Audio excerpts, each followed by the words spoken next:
Welcome back to the deep dive.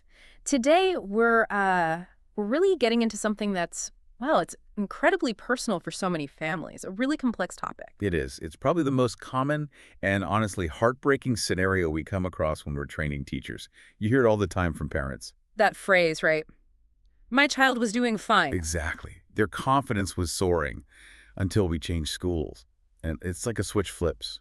The progress just stops, almost overnight. And it's not just the progress. It's this whole cascade of other things that follow. Marks start to drop, sure, but then the behavior changes and you start hearing these new damaging labels. Labels like slow or unmotivated or difficult.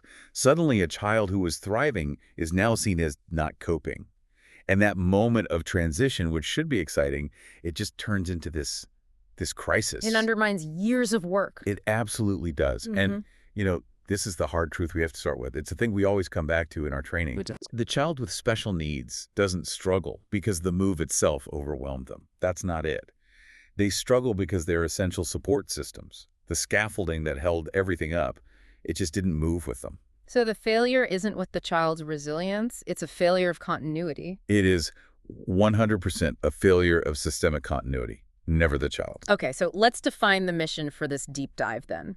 We're going to look past the usual conversations about grades and what university they'll get into. Right. We need to get into the nuts and bolts, the practical stuff. How do you make sure therapy doesn't get interrupted? How do you secure learning accommodations before day one? And how do you manage the transfer of all that paperwork? And maybe most importantly, how do you protect that child's emotional safety when they're moving between completely different systems? We're talking CBSE, state boards, IB. They're all different worlds. And it seems like there's this silence around these logistics. People just don't talk about it. They don't. And that silence gets filled with some really, really bad advice. The most common one is, let's just see how the child settles first. Maybe they won't need the supports here. Exactly. And that delay is costly. I mean, profoundly costly. It kills all the momentum. When we're teaching consciously, we know that every single week that child goes without the right support is a setback that can take months to recover from. We just can't afford to wait and see. So we need a proactive plan from the very beginning. That's the only way. Okay, so let's unpack this idea of inclusion. As trainee teachers, we're always told to be kind, be flexible, but your source material draws a really sharp line between genuine inclusion and just being nice. It's a critical distinction, and it's one that moves inclusion from a philosophy into a policy reality. True, defensible inclusion is structure. It is not sympathy. It's not just about a teacher's goodwill. No, it cannot and it must not rely on how kind a particular teacher is feeling on a Tuesday morning. It can't be an adjustment that's offered only if possible. Because if you rely on sympathy, you're really just relying on luck. Precisely. And luck is, it's volatile. It's unreliable, especially during a big move. Let's just imagine for a second. Teacher A is wonderful, very kind, and they let a child use a visual timer for transitions because they just want to help. It works. It works beautifully. That's sympathy in action. But then Teacher A gets a new job or the child moves to Teacher B's class, and Teacher B is very by the book and sees the timer as a distraction. And the support just vanishes. Gone. That's the fragility of sympathy. Real inclusion, on the other hand, is institutionalized. It's baked into the system. So what does that look like? What does structure mean in practice? It means formal, written accommodations that are part of the child's official file. It means documented support systems that get reviewed every year. It means consistent implementation, the same support in math class as in art class. And I'm guessing it means the staff has to be trained.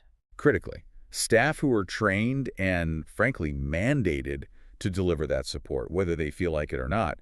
Without that formal structure, a child's right to an education is just a polite request.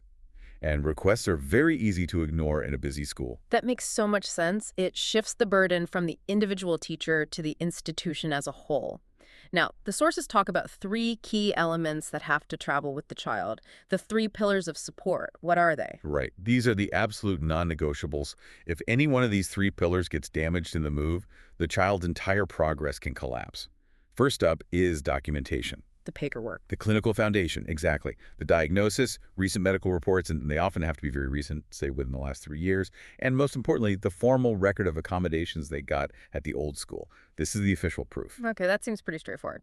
The second pillar, though, is one I think gets missed a lot. Strategies. This is where the real disruption happens. Strategies are the specific, lived knowledge of what actually works in the classroom for this child. A diagnosis tells you the what, but the strategies tell you the how. Can you give me an example? The difference between the diagnosis and the strategy. Sure, the diagnosis might be ADHD, that's the what. But the strategy for that child might be needs all instructions broken into 3 small steps, written on the board, and then confirmed verbally one-on-one. I see. Or for a child with dysgraphia. The diagnosis is dysgraphia. The strategy is can use a keyboard for any writing task longer than 2 sentences. See, it's the functional tactical map that lets a new teacher be effective from day 1 instead of spending 3 months on trial and error. Which must feel like failure to the child. Of course. And that brings us to the third pillar, which is maybe the most important for their spirit. Dignity. Yes. We have to approach this with such respect. The child cannot be forced to reprove their challenges every time they walk into a new school. They shouldn't be relabeled or have their entire history erased just because they've moved. So having a new teacher openly doubt their past support or making them do a whole new battery of tests, that's a loss of dignity. It's devastating. It's essentially telling the child, your past successes don't count here. Start over. Losing documentation means delays. Losing strategies means a learning gap. But losing dignity, that erodes their confidence, their belief in themselves. And that's the hardest thing to rebuild. Which leads right into this dilemma that parents face, the fear of being seen as that parent, the demanding one. And that fear often leads them to delay telling the new school about their child's needs. And we have to acknowledge that fear is real. It's justified because some systems, sadly, do create that stigma. But we have to gently guide them to ask the right question. Yeah. Who is actually being protected by waiting? Early disclosure protects the child. It protects their educational momentum. Late disclosure. Well, it mostly protects adult comfort. The parent's comfort in avoiding a difficult conversation, or maybe the school's comfort in not having to do the paperwork right away. So as educators, our role is to make it safe for them to disclose early. Absolutely. We have to show them that we see their child's needs not as a problem, but as crucial data. Without that data, we're just teaching blind. And it's the child who pays the price for that. Okay, so armed with this idea of structure over sympathy, let's dive into the big systems. We have to start with the CBSE, the Central Board of Secondary Education. It's the standard for so many families on the move in India. On paper, what does the policy promise? On paper, the CBSE policies are fantastic. They are robust, they are comprehensive, they line up with global best practices. They mandate inclusive education, they offer a wide range of exam accommodations, they formally recognize conditions like specific learning disabilities. So if you just read the official circulars, you'd think, great, my child will be supported. You'd think the system is perfectly set up. The structure is there, absolutely. But there's always a but, isn't there? The real-world experience seems to be very different. What makes accessing that support so conditional? That's the perfect word for it, conditional. The great strength of the CBSE framework, its meticulous, standardized nature, is also its greatest weakness. And that weakness is the bureaucracy. It all comes down to the paperwork. It all comes down to the perfection and the timing of the paperwork. It's a bureaucratic gauntlet. For support to be granted, a whole series of things have to be perfect. Like what, specifically? Well, first, the diagnostic report has to use the exact terminology the CBSE recognizes. Second, it has to come from a practitioner who is on their approved list. Often that means a specific government hospital or a psychologist registered with the Rehabilitation Council of India, the RCI. So a report from a brilliant private doctor might just get tossed out. Instantly rejected, yes. Then third, all this perfect paperwork has to be submitted through a multi-stage process, from the school to the regional office, then to the board itself for final exam approvals. And the deadlines are months in advance. And if the new school drops the ball, then the whole thing can be missed. The child loses their accommodations for the board exams, just like that. The school's initiative is mandatory. let's make this more concrete. What kind of accommodations are we talking about? What should a parent be asking for? There are really 2 types. Yeah. You have your school-level accommodations, things like sitting at the front, getting assignments broken down, a reduced homework load.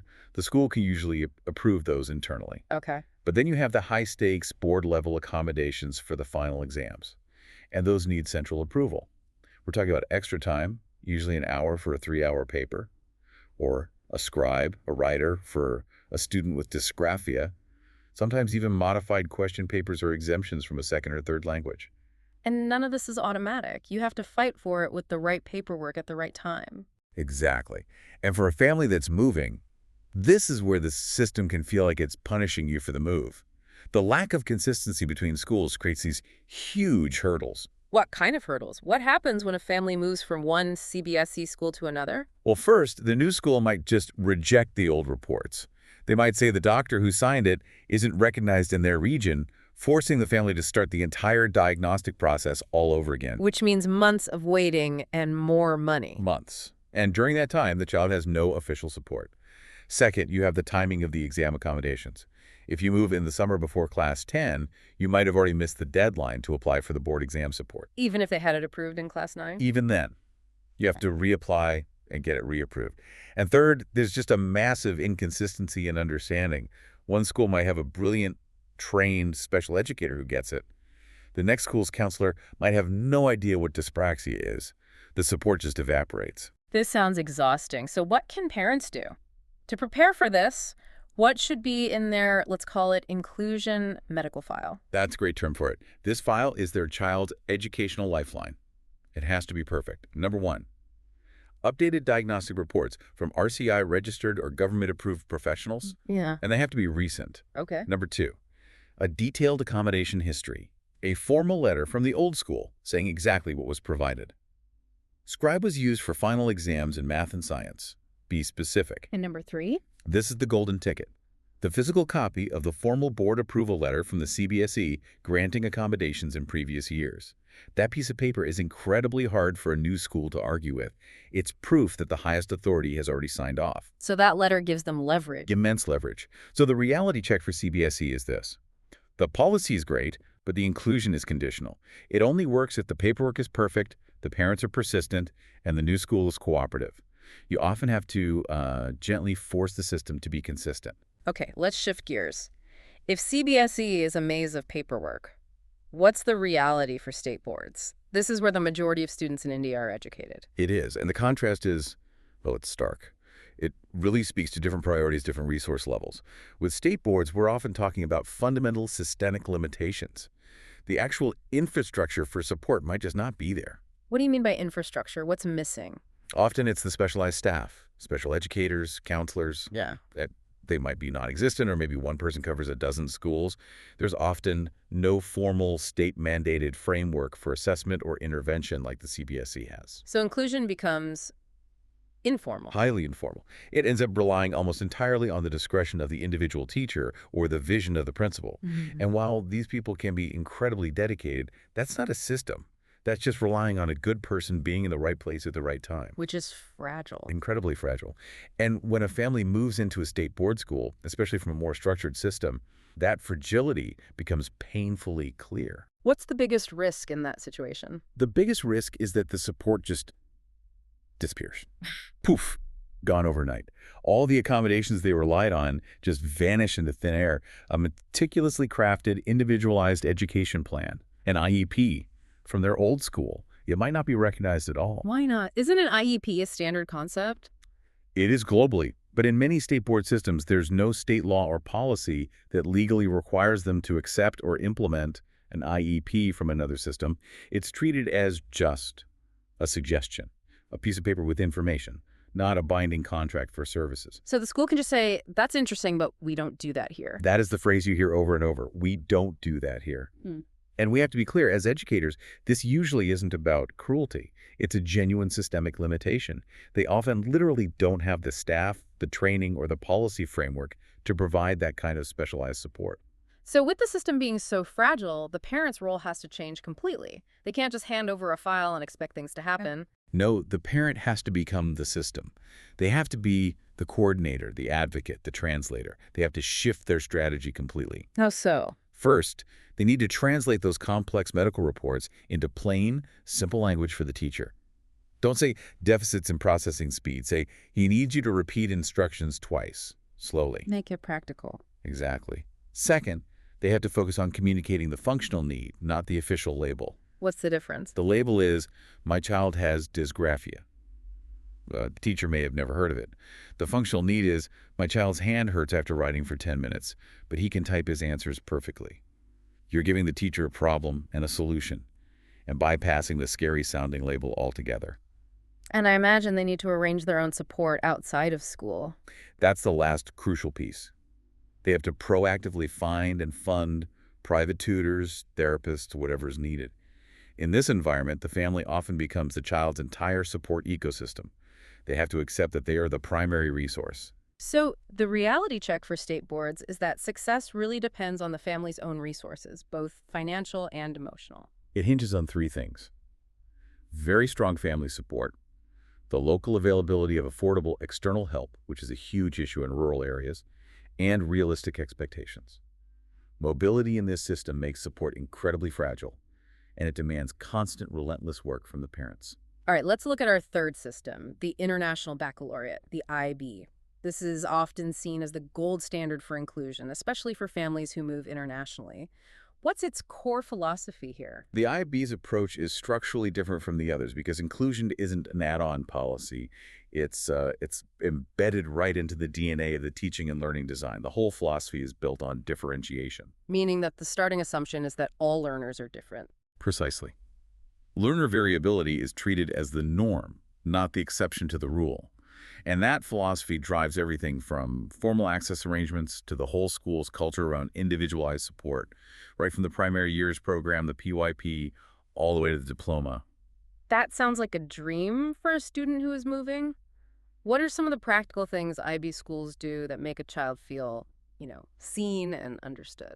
Well, because the framework is built on inquiry, they naturally support different learning styles. There's less rote memorization and more project-based work. Assessment is more flexible. They use portfolios, presentations, rubrics. There are multiple ways for a student to show what they know. Not just one big test at the end. Right. And the system has formal protocols for things like extended deadlines or using assistive technology.